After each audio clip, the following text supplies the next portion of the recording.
बिस्मिल्लाहिर्रहमानिर्रहीम। अस्सलाम वालेकुम फ्रेंड्स। आज हम सेक्शन 40 पढ़ेंगे जिसमें हम कंप्यूट करेंगे डिडक्शंस को।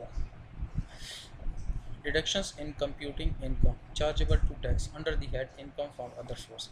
लेकिन जिस तरह अब आपको चीज़ें काफ़ी हद तक समझ आना शुरू हो गई होंगी कि जिस तरह पहले हमने इनकम फ्रॉम बिजनेस उसको डिटरमिन किया था, इनकम आ गई थी, तो फिर आपको पता है कि इनकम ऐसे नहीं आती, उसके लिए आपको कुछ एक्सपेंसेस करने पड़ते हैं।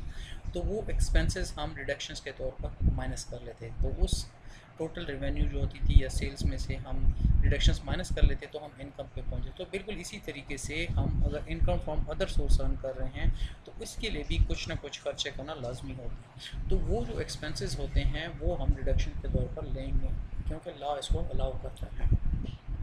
अब हम इसको पढ़ते हैं subsection 1 subject to this ordinance in computing income of a person chargeable to tax under the head income from other source for a tax year। अब आपको ये बताया जा रहा है कि हम इस वक्त इनकम फ्रॉम अदर सोर्सेज एक शख्स के निकाल रहे हैं एक ख़ास साल के लिए। तो यहाँ आगे पर डिडक्शंस हैं। A deduction shall be allowed for any expenditure paid by the person in a tax year to the extent to which the expenditure is paid in deriving income chargeable to tax under the head other than expenditure of a capital nature। मतलब कोई भी deduction जो कि आपने की है solely for the purpose of business के, sorry business नहीं, इनकम फ्रॉम अदर सोर्स, उस इनकम फ्रॉम अदर सोर्स को अर्न करने के लिए जितना भी आपने एक्सपेंडिचर किया है वो आपको अलाउ होगा, लेकिन सिर्फ उतना ही हिस्सा मिलेगा जो कि इस इनकम फ्रॉम अदर सोर्स को अर्न करने के लिए आपने खर्चा किया है। तो वो एक्सपेंडिचर आपको अलाउ होगा एज ए डिडक्शन। लेकिन कंडीशन क्या चीज़ है कि वो जो एक्सपेंडिचर है वो कैपिटल नेचर का नहीं होना चाहिए। बात यह है कि कैपिटल नेचर के एक्सपेंडिचर से इस ऑर्डिनेंस को क्या तकलीफ़ है कि जिसको ये अलाउ नहीं कर रहा है एज एक्सपेंडिचर। तो कैपिटल नेचर ऑफ एक्सपेंडिचर से मुराद यह है कि ऐसा एक्सपेंडिचर जिसकी जो फ्रूट्स होते हैं या जो नॉर्मली जिस चीज़ पे आपने खर्चा किया है वो एसेट आपके पास एक साल से ज़्यादा अरसे के लिए रहता है, तो ऐसे एक्सपेंडिचर को हम कैपिटल एक्सपेंडिचर कहते हैं।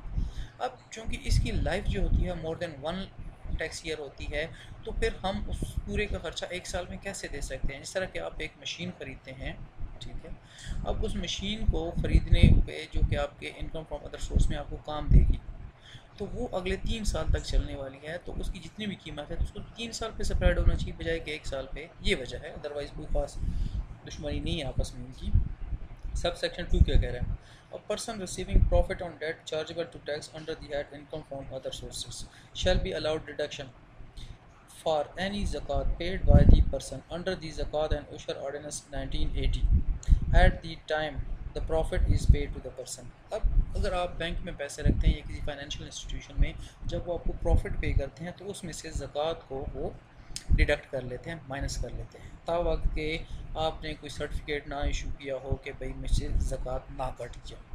तो अब आपको प्रॉफिट फ़र्ज़ कीजिए मिला 5 लाख का, 5 लाख में ज़कात बनी, जितनी भी बनी 5,000 बनी, 10,000 बनी, 20,000 बनी, वो ज़कात आपके प्रॉफिट में से माइनस कर ली गई।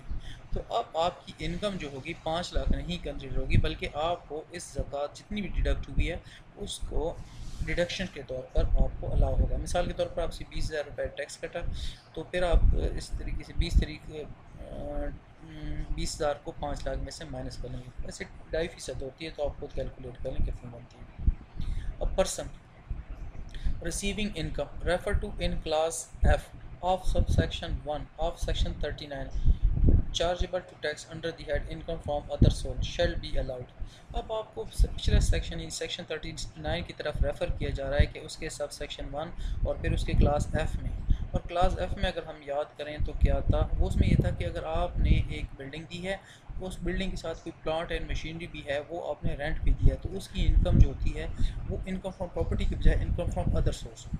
अगर ऐसी कंडीशन है कि आपने एक बिल्डिंग दी है, उसके अंदर प्लांट एंड मशीनरी भी है, तो फिर आपको क्या क्या अलाउ होगा। A deduction for depreciation of any plant or machinery or building used to derive income in accordance with this section with section 22। जिस तरह सेक्शन 22 में हमने बिजनेस इनकम को जब हम स्टडी कर रहे थे कि हमें डेप्रिसिएशन का डिडक्शन अलाउ होता है, तो बिल्कुल यहाँ वो उस मशीन से या उस बिल्डिंग से इनकम फ्रॉम अदर सोर्स हम अर्न कर रहे हैं, तो अब इस इनकम फ्रॉम अदर सोर्स के अगेंस्ट हम डिडक्शन ले लेंगे। जिस तरह आपको अलाउ है। सेक्शन 29 के पूरे रूल्स उस जिस शेड्यूल में आपको कहेगा उस शेड्यूल के रेट अप्लाई करना। Any initial allowance for any plant और machine use to drive that income in accordance with section 23। अब अगर फ़र्ज़ की कि आपने एक नई प्लांट एंड मशीनरी लगाई है फॉर द फर्स्ट टाइम, तो भाई उसका आपको इनिशियल अलाउंस मिलेगा।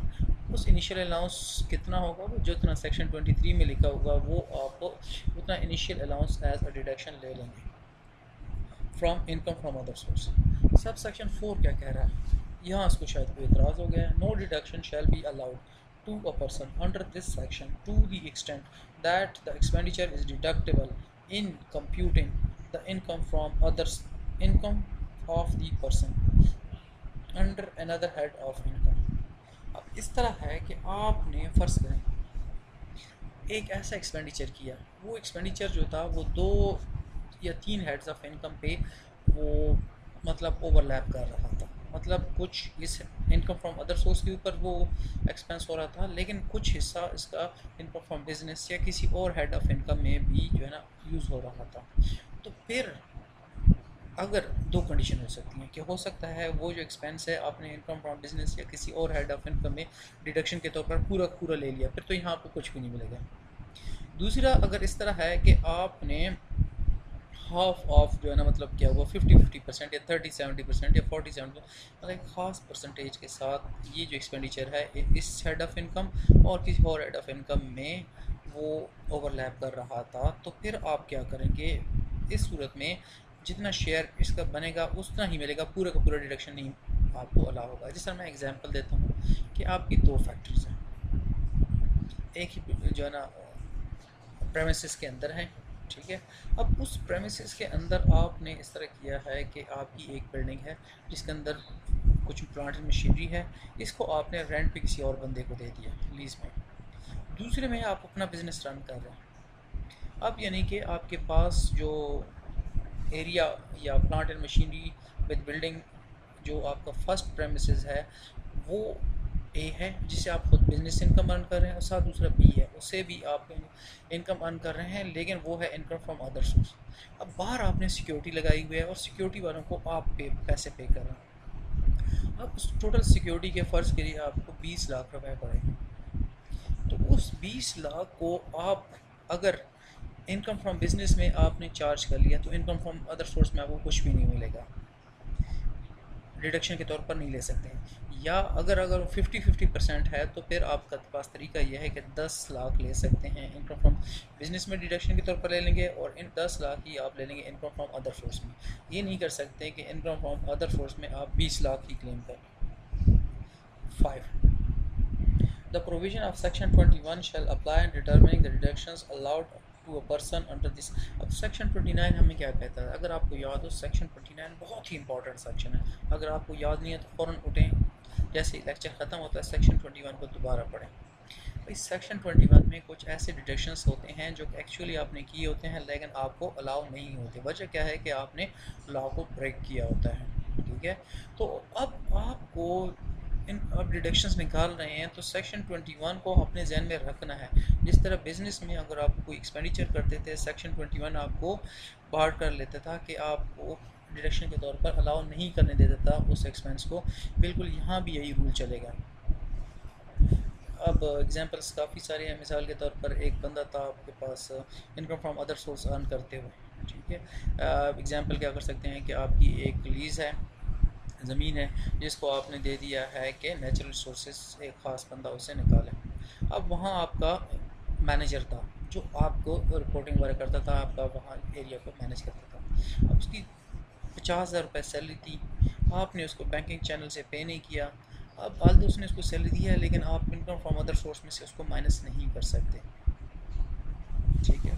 या आपका ड्राइवर था जो कि उस एरिया में विज़िट करता था, अब क्या हुआ उसको चालान हो गया, उसको 5,000 रुपये का चालान हो गया। तो अब चूँकि उसको एक लॉ ब्रेक किया है, लॉ ब्रेक करने की वजह से जुर्माना हुआ है, तो आप उसको एक्सपेंस के तौर पर नहीं ले सकते। तो आखिरी जो सब सेक्शन है वो कह रहा है expenditure is of the capital nature. Expenditure कब कैपिटल नेचर होगा, जब उसकी useful life more than 1 year होगी। आज के लिए इतना काफ़ी है, इंशाल्लाह मुलाकात होगी नेक्स्ट लेक्चर में। कोई भी आपको चीज़ प्रॉब्लम होती है तो प्लीज़ कमेंट सेक्शन में लाजमी बताया करें। अल्लाह हाफ़िज़।